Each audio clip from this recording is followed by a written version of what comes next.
Good day, everyone. My name is Stephen Payne, and today we'll be looking at using technology to develop a sustainable business model.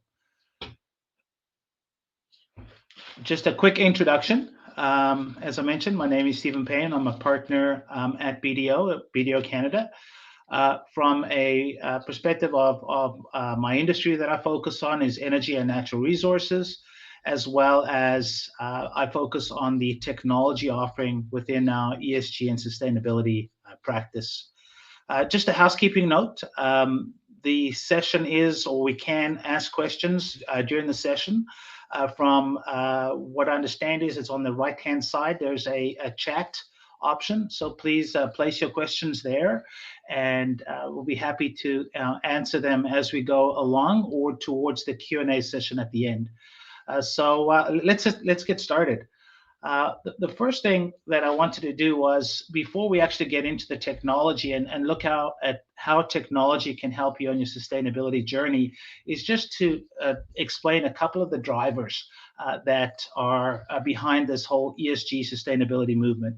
And just one clarification, and just how when I describe ESG and sustainability, at BDO, we kind of interchange the words. ESG and sustainability would for the purpose of this presentation is the same. It's the same, has the same meaning, and you'll see and you'll notice as I describe these slides and as I go through the presentation, I interchange the words. So the first thing is, what's important to note is, from a ESG sustainability initiative, it's a journey. It's a constant position. You're in a constant position to assess how you are progressing, and then look at ways to improve on your progression. So if we look at what is driving this, what is making organizations, move into a sustainable platform, a move to comply with ESG rules and regulations, and it's driven by a couple of different factors. Investors and stakeholders. Investors today, if you think of it, they are looking no longer looking at a short term. They're looking at long-term investments. What's important to many investors out there is the ability to look at an organization and understand how they are with regards to ESG. Are they working well in their community? Are they diverse and inclusive? Are they adhering to carbon reduction? Are they monitoring emissions and so forth? And also global supply chain, right? So if we're looking at an organization, you may, within Canada, there may be certain rules and regulations, but if you have partners, vendors, and offices outside in, let's say, Europe or in Asia, the way that they operate interacts and affects your ESG standards and how compliant you are. So that is really the risk side as well. Is it's not just how you are operating here within Canada, but it's across the world. This is a global movement. The other is regulation. So those regulations may be from the local government, may be from regulations in other governments outside of Canada. But once again, it affects how you need to be within your sustainability platform. And then finally here, and the other driver is our people. The talent that work for organizations, vendors. We talked about if a vendor is offside with ESG, then ultimately you become offside, and then communities. So if an organization is interacting with a community, whatever industry they're in, there are certain, you have to be certain the compliance rules that you have to adhere to, and what you need to monitor is any non-conformances and how you're going to mitigate those non-conformances. Next is the part that assists in figuring out how well you're doing once you get on your journey. And if you look at a couple of the factors below, holistic. What that means is it applies to the entire organization. It's not just to one specific area, to the operational side or to the financial side or to the engineering side. It's across the entire organization. It needs to be transparent. Information needs to be available. people need to be able to take a look at it and assess it, and also it needs to be reportable and measurable. And that's where the technology base is going to fit in. As we get closer, as we get through this presentation, we get closer to the technology, we'll talk about how the technology platform facilitates and assists in that. This slide basically outlines within every organization what are the capitals that drive sustainability. This is integrated reporting, and typically an organization will report on their financial capital and their manufactured capital. So financial capital is your pool of revenue that you're generating, or that the organization is realizing. The manufactured capital is your assets, inventory, anything that you are either purchasing, leasing, or creating. So that would be the two areas that you typically report on. And then there's also the human capital, how you're investing in your people. What's also important now with ESG and sustainability is how you are reporting and budgeting and forecasting on your intellectual capital, social capital, and natural capital. Natural capital is how you're investing in the environment, and that is a key area with regards to lessening your carbon footprint, looking at emissions and so forth, depending once again on the industry and the type of organization. Each one of these capitals has different levels that you have to achieve. So what we got to look at is, when we get to the actual application, a couple of screenshots, we'll look at how the application or technology can assist with monitoring the different capitals, looking at the investment from your financial capital across the organization, and how you're scoring, and how your stakeholders, i.e. investors, board of directors, C-level within the company can access and see how your capital is being invested across the organization. The next part that I just wanted to mention from a technology perspective is the maturity of your ESG and sustainability journey. So you may be just starting out, looking at how do we get to be sustainable through, as you see, what we call activating, then through compliance, proactive, strategic, and then purpose-driven. So what's important from this slide, we're not going to go through every one of the different maturity levels, but what's important here is the technology platform applies across this entire spectrum, meaning that if you're just starting out, you're starting to look at how your strategies, your objectives, and your roadmap. That is where you can start with the platform, and then once you start your journey and start looking at your progress, looking at your metrics, and then going through your constant reassessment and looking at improvement, that is where the technology platform facilitates that as well. So typically, when we're going through this journey to become ESG and compliant with sustainability, we look at three factors: governance, what the organization needs to the programs that you need to go through, your policies, procedures, your mission, vision, and so forth. Then the strategy. Once we identify the governance, we look at goals and objectives and how we're going to lay that out, and then what risks are going to prevent us from doing that. So risks are blockers, risks are events or physical risks, or that will prevent us from achieving our strategy and our governance. And what we also implement are controls and mitigating activities to remove or minimize those risks. But what's key, though, is once you've got your governance, strategy, and risk management in place, and your strategy laid out and your roadmap in place, is the targets and measurement and reporting. And that's what this technology platform actually focuses on. And why is that important? Because it's great to come up with a report, with an ESG and sustainability report, but once that's in place, how do we know that we're achieving the targets and measurements and objectives that we set out in that report?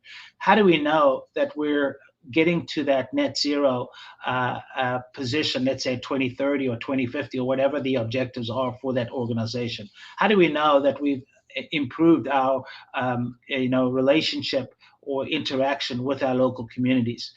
that is where the technology base will come in. The platform will come in and assist with that, and we'll take a look at how it does that.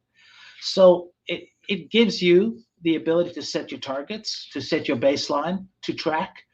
It gives you the ability to assign activities to various resources or individuals within your organization. So within every organization, to achieve this sustainability or compliance, individuals need to be will have responsibilities. And how do you monitor that? That's where the technology platform comes into play, because it looks at each individual, what activities they need to achieve, and then how that is helping progress through. And then once again, a constant loop with regards to room for improvement, and reassessing and relaying out your plan.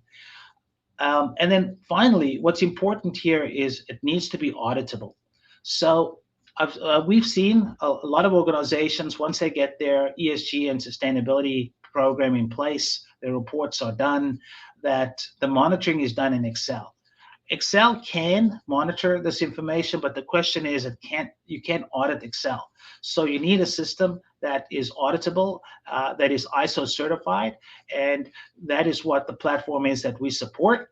And once we get into a little bit more of the platform, we'll see that. But that's what's important here, is the word auditable, is the ability to see changes, track whoever made those changes, and time and date stamp as well. And then finally, on the journey, sorry, jump too many slides here. Let's now take a look at the actual technology platform. So what is this technology platform? The ESG technology platform that we support is called XGRC. It is a software as a service, a cloud-based platform. And what that means is that all you need is a website, a URL to access, a user license, and away you go. So that platform brings together, it's holistic, as I mentioned before. It looks at all avenues of the organization and all different departments, and it brings them all together to enable your metrics and enable your ability to measure performance and progress within your sustainability journey. So it allows for real-time decisions to be made. It's on a mobile device, or it's on a tablet, or it's on a web browser. It's independent of device, which is very important. And what's important here is to be able to assign corrective actions. It's modular, which is great. So you can start small. You can start with just one specific module and then grow into the other modules. But what's important here, it has stakeholder management or engagement. Stakeholders would be investors, stakeholders could be local communities, stakeholders could be employees, stakeholders could be vendors. So you set up your relationships with them, and then any non-conformances that you may incur with that stakeholder, you identify the activities that you go through to mitigate or remove them and prevent them from happening again.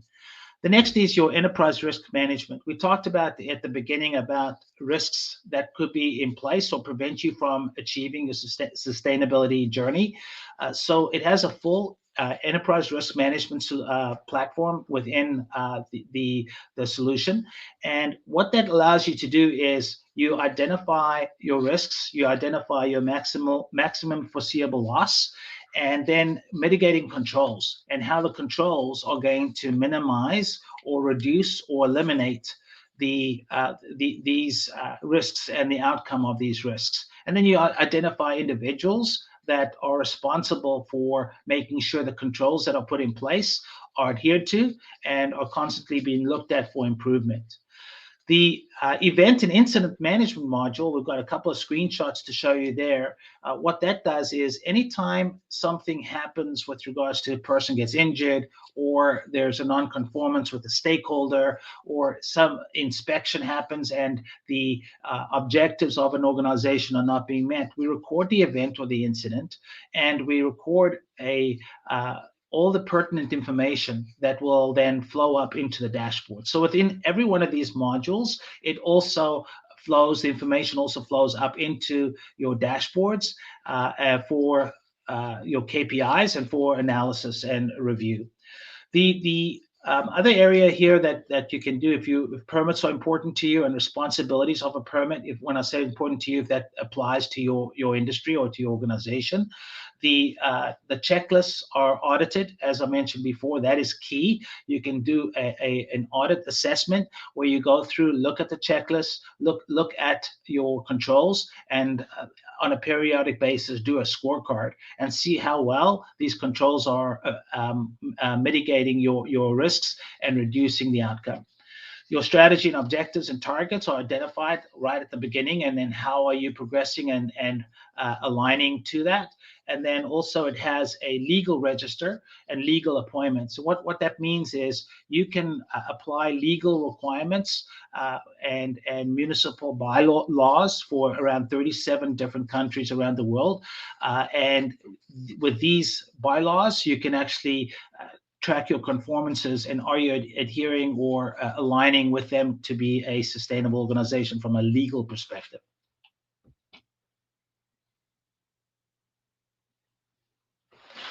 So a typical deployment is we work with the stakeholders, with the key members of an organization. If the organization is just starting off, if it's a small organization and it's not mature in the ESG space, sometimes it's a CFO. Other organizations have chief sustainability officers, in that case. But we work on your objectives and strategies and activities that you want to achieve on your sustainability journey. Then we import all those metrics into the application, and then we start monitoring and reporting. So as we progress through, certain events happen, we record that, we look at how it aligns back to our strategy and objectives, and that all filters up into our dashboards and KPIs.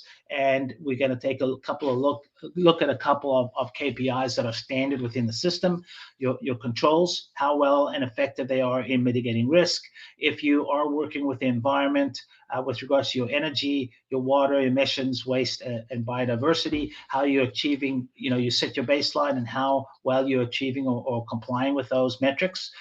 Your feedback and closeout ratio, how long you set that in order to interact with this community, I need to have feedback within X amount of time, how well you are performing there, your risk assessment, your carbon footprint, and so forth, and your sustainable growth trajectory. So if we look at this slide again, highlights how the technology platform is a constant circular way of assessing your objectives, looking at improving on how your sustainability journey operates and so forth. We start off with the strategy and objectives. We look at the risks and controls that are in place that could prevent your strategy and objectives from achieving or being realized. And then we identify controls to mitigate them. And ultimately, we constantly look at our performance, our KPIs, and so forth. And then as you see, you go back to the beginning and you constantly rework this platform. So that's the important part. This is a learning tool, technology, and it has artificial intelligence in it, which we're going to take a peek at some of that, of where this will help guide an organization to helping with the activities in place to not, to prevent you from achieving your compliance. We talked earlier about your 6 capitals for sustainability. So this is an actual screenshot from our KPI dashboard section where we have our 6 capitals for sustainability. And as you'll see here, financial capital is the first. And then within the detail section here below, it actually outlines the different key areas that make up each one of the capital. This is the natural capital, making up your natural capital over here. And what it's showing you is it can even go down to specific areas that you're measuring within your natural capital in this case, and color code it based on your performance and based on measurement. So this would reach out into other systems. There is an open API that can reach out into SCADA, can reach out to IoT, can reach out to other technologies, ERP systems to pull this information and then presented on this dashboard. This dashboard is real time. This dashboard is on, as I mentioned, any device. So at any point in time, I can see how we are if we set up our goals for a specific organization and industry, how we're going to allocate our financial capital across the other capitals in, throughout the organization to see that we are conforming to sustainability. Next is sample incident window. And within the sample incident window, so this is when something occurs, and in this case, this is an accident, and it is compliant with health and safety ISO standard 45001. The system is also compliant with ISO standard quality 9001 and environmental 14001.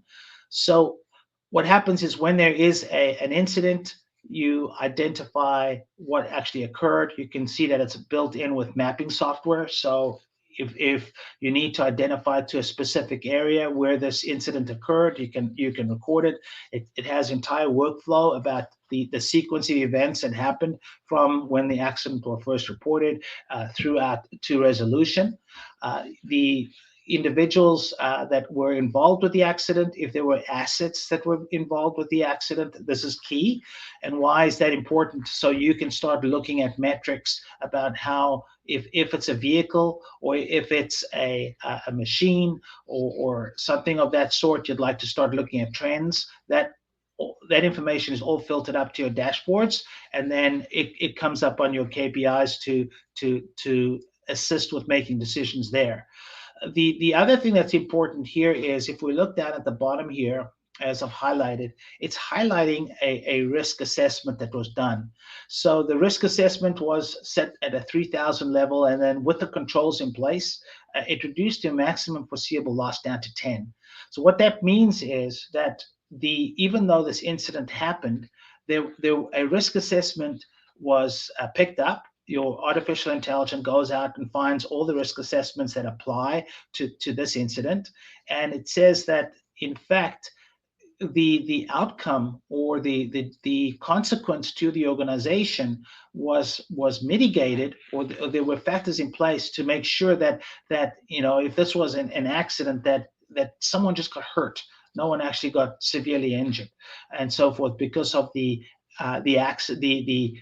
controls you put in place to mitigate the potential threat.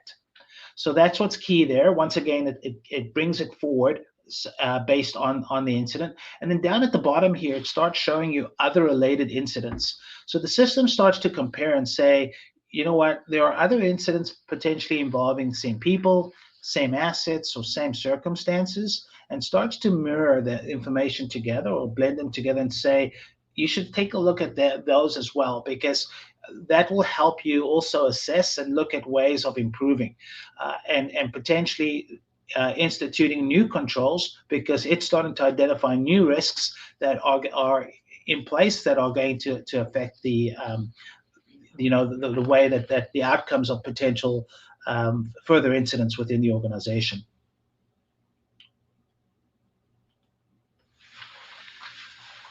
For those that have never seen this before, this is called a bow tie risk assessment. And this is another module within the system, and it feeds directly off the enterprise risk management module. So what is this, and why is this important? In the middle here is the event that can occur. And in this case, you're reading off the screen here, it says injury to a subcontractor. So that's the event that could potentially occur. And all these blue boxes here are the potential threats that could cause the injury. But what you do is you put in place certain controls that identify or try and mitigate or minimize the impact of these threats to cause the event. So this could be any event. This is just, in this case, an example of a health and safety event, but it could be any event. This could be a reduction of carbon footprint or emissions, or whatever it is. Here is the event that could potentially happen. These are the controls here, and then, as I mentioned, your threats. Down below here, the color, of course, the dark green would be the most effective control, and red would be it's a control in place, but it still needs to be audited because it's not actually being that effective with regards to mitigating or preventing this threat from actually influencing the event. And then there's also the ability to prioritize. So these yellow boxes that come out, it says prioritize the control so that the controls are in place ahead of those that are more effective are in place first to try and prevent or mitigate the event from happening. Over here is the consequence. So the red boxes are what can happen. So you can see here financial harm, environmental harm, community harm, legal harm. These are different outcomes or the consequences. But then you also have the ability here for your recovery. So these other boxes here, the green boxes and the red boxes are recovery mechanisms. So how do we minimize the consequence? So in the event that our controls over here don't prevent the event from happening, and it does go through, here's a consequence, and this is what it can put in place to minimize that. So what this does is it's a visualization of the ability to do a risk assessment. It's automatically created. So you, from the enterprise risk module, once you've identified your risk and controls that are going to potentially, prevent and then mitigate your risks from achieving sustainability, it's a visualization. It's automatically created, as I mentioned, and then it allows you to add additional controls here to try and, as I mentioned, mitigate or prevent this from happening, or at least if it does happen, then what are the minimization here on the consequences. So a great tool and really well executed there of how it works. This is a sample dashboard. The sample dashboard here of what the as I mentioned, there's dashboards across the entire platform. This one here is specific to health and safety again, is what this dashboard is presenting here. And it's by business unit, it's by date, it's by a different area. So if you have multiple branches, multiple offices, or multiple locations, it will then present this information to you real time. And this information is available, as I mentioned, on any device for review and for analysis. Again, the most important thing is to keep in mind the whole idea of the dashboards and the way that you see your information is to give you a platform and to give you the ability to constantly review your sustainability journey and offer room for improvement. Any questions before we continue? We are running a little ahead of schedule here. So if there are any questions that you'd like me to address, okay.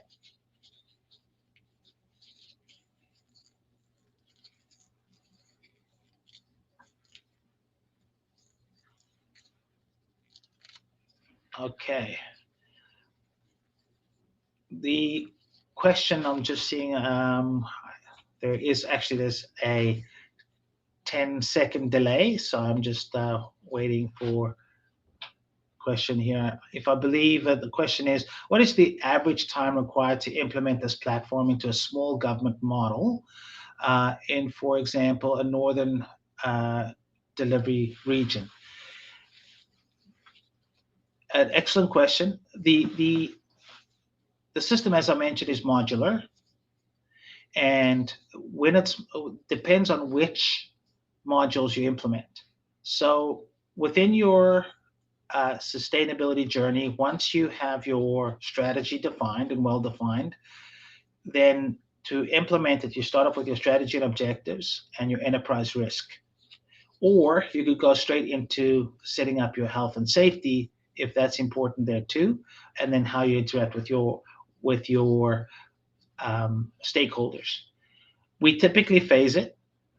It's a phased approach, and we work on getting the core platform up in 6 weeks could take up to 3 months. That's dependent on the organization, and that would take you through implementing the platform, setting up your business units, setting up your security, setting up the people that work there.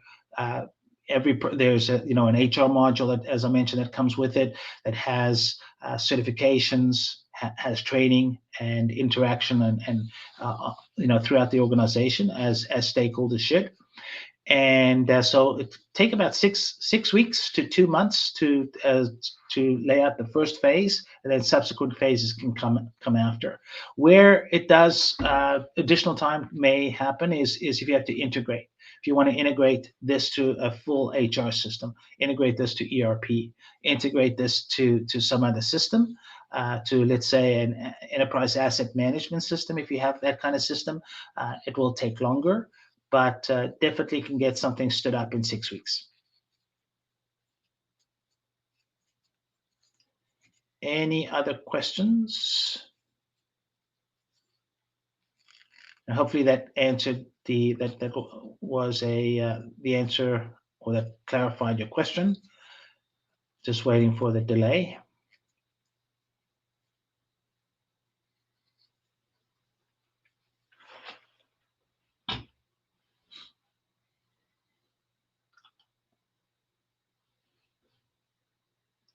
Well, thank you everyone for attending, and we will move into onto the next question and answer session, and just see if there are any other questions before we complete this this topic.